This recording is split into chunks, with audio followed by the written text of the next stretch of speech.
नमस्कार, मैं संजय पांडे और आप देख रहे हैं समाज की बात।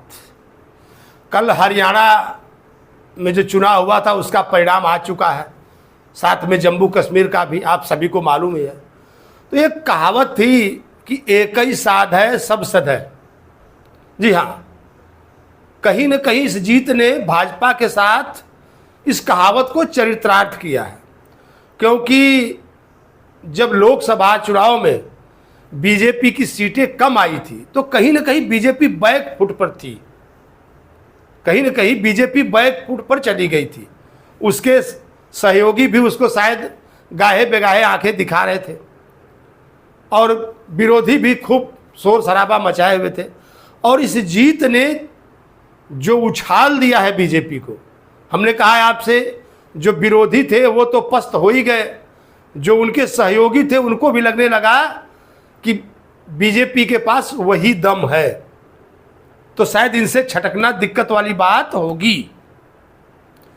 तो मैं आपसे कहूं कि अब हरियाणा में बीजेपी की जीत या कांग्रेस की हार, इन दो बातों के बड़े मायने हैं। क्योंकि अगर देखा जाए तो जो कांग्रेस थी वो अति उत्साह में थी, और ये उनके सहयोगी कह रहे हैं, जो इंडिया गठबंधन के सहयोगी थे वो इल्ज़ाम लगा रहे कांग्रेस के ऊपर कि अति उत्साह में। और कौन इल्ज़ाम लगा रहा है? अरविंद केजरीवाल जैसे लोग। वो अरविंद केजरीवाल इल्ज़ाम लगा रहे हैं जो कि पंजाब के अंदर लोकसभा चुनाव में कांग्रेस को सीट नहीं देते, कहते हम अकेले लड़े। और हुआ उल्टा, अति उत्साह उनका भारी पड़ गया, वहाँ पर उनकी लोकसभा की सीटें कम हो गई। वो उनको समझ में नहीं आता, सलाह तो दूसरे के लिए सब देते हैं।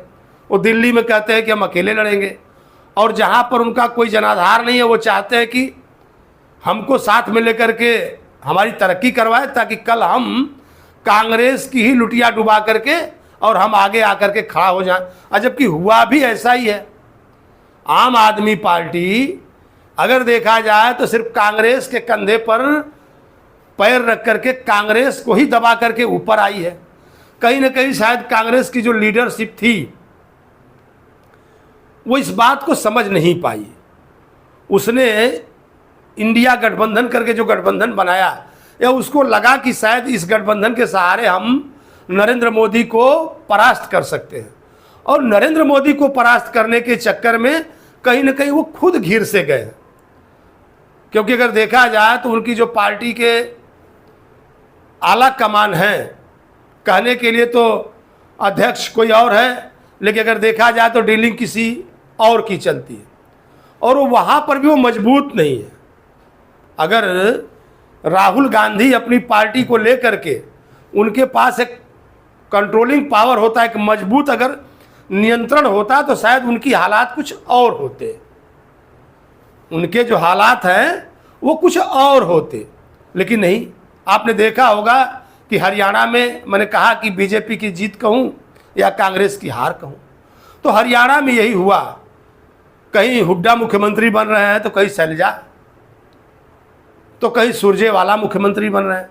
जिसे देखिए कांग्रेस में मुख्यमंत्री की होड़ लगी हुई थी कि वो अंदरूनी लड़ाई के चक्कर में ही, अपने आपसी मतभेदों के चक्कर में ही उनकी पार्टी हरियाणा में हार गई। हारने के बाद हालांकि दुनिया भर के सब अपने अपने इल्जाम है, जहां जीतते हैं वहां तो सब कुछ ठीक रहता है, वहां ईवीएम भी ठीक रहती है और प्रशासन भी ठीक रहता है। और आजकल जो हारने वाला उसको तो सटीक सा बहाना मिल गया है कि भाई तंत्र खराब था, ईवीएम खराब थी। वही अगर जम्मू एंड कश्मीर में जीतते हैं तो वहां पर सब कुछ ठीक था, वही अगर हरियाणा में हारे तो ईवीएम खराब थी। तो ये तो रह गया, उनको जो ठीकरा है वो किसी न किसी के सर पर फोड़ना है। अगर आपने देखा होगा तो बीजेपी का जो आला कमान है उसने एमपी में मुख्यमंत्री बदल डाला, राजस्थान में बदल डाला, छत्तीसगढ़ में बदल डाला, यहाँ तक कि उसने एक बार तो गुजरात में पूरा का पूरा मंत्रिमंडल बीच में ही बदल दिया, पुराने किसी भी मंत्री को जगह नहीं दी। तो इतना पावर चाहिए पार्टी चलाने के लिए। राहुल गांधी के पास शायद ये पावर नहीं है। वो कभी हुड्डा से डर जाते हैं तो कभी गहलोत से डर जाते हैं, और बीच में जाकर के सुलह समझौता करवाते हैं, उसका कोई फायदा होता नहीं। पार्टी का जो नेतृत्व है जब तक दमदार नहीं होगा, और हमने कहा कि अब बीजेपी के जो सहयोगी थे शायद अब उसको आंख नहीं दिखाएंगे, लेकिन जो कांग्रेस के सहयोगी है वो आंख दिखाना शुरू कर दिए। अभी अगर आप देखेंगे तो महाराष्ट्र में ले लीजिए, उद्धव ठाकरे की शिवसेना है, अब वो कह रही है कि नहीं सहयोगियों के साथ इनका रवैया सही नहीं है। अब उनका अपना है कि भाई हमको पहले से ही सीएम फेस बना करके चुनाव लड़िए, उनका अपना राग है। यानी कांग्रेस, उनका कहना है कि कांग्रेस की जो बार्गेनिंग पावर थी वो कमज़ोर हो गई हरियाणा की हार के बाद। अगर हरियाणा में जीतते तो शायद कुछ मजबूत होते। खैर, ये तो हो गई उनके इंडिया गठबंधन की बात है, क्या कह रहे हैं उनके आपसी दल। लेकिन कांग्रेस को शायद अपने जो उनका संगठन है उस पर ध्यान देना पड़ेगा, क्योंकि ये कांग्रेस जब पहले सत्ता में थी उस समय इसके जो भी नेता थे वो ऊपर बैठते थे, उन्होंने संगठन पे कभी ध्यान दिया नहीं। वो मंत्री बनते थे तो सिर्फ घूमते थे, एसी ऑफिसों में रहते थे। जो नीचे की पब्लिक से उनका सरोकार था बिल्कुल कट सा गया। और मैं आपको बताऊं कि ये तो हरियाणा की बात हुई, और जम्मू कश्मीर के बारे में भी देख रहे थे किस तरह से जम्मू रीजन में भी कांग्रेस की सीटें आई हैं, और जो एनसी थी कांग्रेस के साथ मिलकर के वो बहुमत की सरकार बनाने जा रही है जम्मू एंड कश्मीर में। लोगों का कहना था, कुछ लोग कहते थे कि बीजेपी मुसलमानों को टिकट नहीं देती है। जबकि बीजेपी ने अपना प्रयोग अब की बार हरियाणा में और जम्मू कश्मीर में भी ढेर सारे मुस्लिम कैंडिडेट उतारे थे, लेकिन एक भी चुनाव जीत नहीं पाया।